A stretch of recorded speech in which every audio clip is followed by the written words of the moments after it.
உண்மையாகவே இது ஒர்த்தா என்னன்ட்டு இன்றைக்கி பார்த்தோன்னு ஒரு பாக்கெட் வாங்கிட்டேன். 27 ரூபா ஒரு பாக்கெட்டு. இது வந்து நம்ம அவல் உப்புமா செய்கிறோம்ல அதே தான். பிரேக்ஃபாஸ்ட்டுன்னு போட்டிருக்காங்க. ஆனால் பிரேக்ஃபாஸ்ட்டுக்கெலாம் இது பத்தாது. அப்புறம் 2 பாக்கெட் போடுற மாதிரி வரும். அதனால் இது ஒரு பாக்கெட் அப்படின்னா நம்மலாம் அந்த வேலையெல்லாம் முடிச்சுட்டு ஹோம் மேக்கர்ஸ் எல்லாம் வேலை முடிச்சுட்டு கொஞ்சம் அப்படி ரிலாக்ஸாக உட்காரும்போது நமக்குன்னு சமைக்கணும் அப்படின்னு தோணும்ல.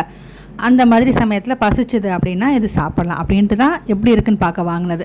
ஒரு பாக்கெட்டில் அந்த ஒரு சின்ன கிண்ணம் இருக்கு இல்லையா, அதில் தான் இருக்குது.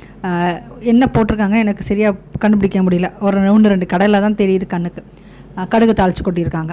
இதில் நல்லா வெந்நீர் வந்து கொதிக்க வச்சுட்டு இந்த போகா வந்து ரொம்ப முழுகடிக்காமல் கொஞ்சம் மேலே தெரிகிற மாதிரி அந்த அளவுக்கு தண்ணி ஊற்றினா போதும். ஒரு நிமிஷம் வந்து மூடி வைக்க சொல்லியிருக்காங்க.